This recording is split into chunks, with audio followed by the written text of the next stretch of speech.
Blasphemy in Pakistan, false blasphemy accusations, vandalism of churches, murdering of Christians, kidnapping of young Christian girls, and forcefully converting them towards Islam and rapes have become serious concerns that have been reported in Pakistan.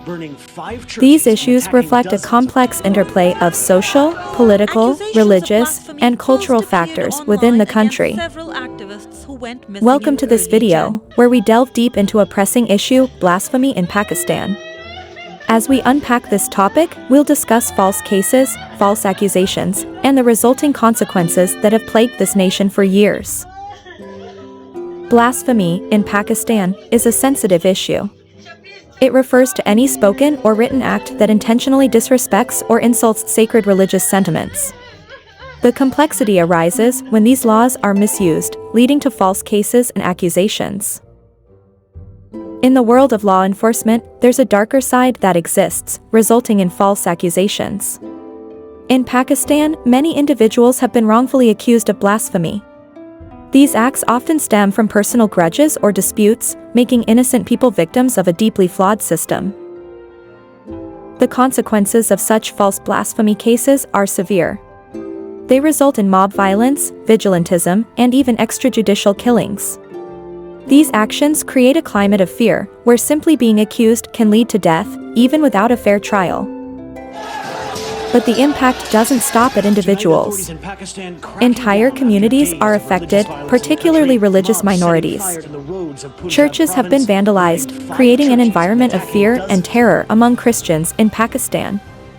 This represents a violation of basic human rights, freedom of religion, and belief. Following these acts of vandalism, authorities often fail to provide adequate protection or justice.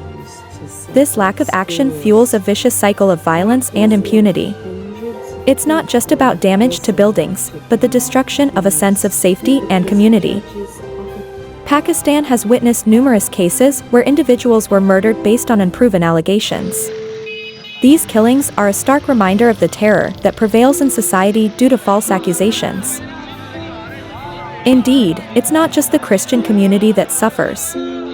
Other minority religions, too, live in fear. They fear being targeted next, creating a climate of terror in churches, mosques, and other religious places. This fear is a result of the misuse of blasphemy laws, which seem to protect not the sanctity of religion, but the interests of those in power. In conclusion, it's clear that blasphemy laws in Pakistan need urgent review and reform to prevent their misuse and the consequent false accusations. The government must take steps to protect all citizens, regardless of their religion, from such false cases. The Christian community in Pakistan has faced a multitude of challenges, including false blasphemy accusations, violence, discrimination, and limited access to basic human rights. Acts of vandalism against churches, kidnappings of young girls, and other forms of persecution have contributed to an atmosphere of fear and insecurity among Pakistani Christians. These issues not only violate the principles of freedom, equality, and justice, but also undermine the values of humanity that we collectively uphold. Let's implore the United Nations, as a beacon of peace and justice, and all nations that stand for the protection of human rights, to unite in their efforts to ensure the safety, well-being, and prosperity of the Christian community in Pakistan. Remember, awareness is the first step towards change. By understanding the scope of the problem, we can start working towards a more just and inclusive society, also with a heavy heart to draw your attention to a pressing humanitarian crisis that requires immediate intervention. The Christian community in Pakistan is facing dire circumstances. Let's humbly implore all European countries, the United States, Canada, and the global community to extend a helping hand and offer refuge to those seeking safety and a chance at a better life. In addition, many members of this community are living in regions that are plagued by violence, instability, and insecurity. These circumstances have led to a situation where individuals and families are forced to make desperate choices in order to survive. Kindly request your esteemed nations to consider offering asylum and support to these vulnerable individuals and families.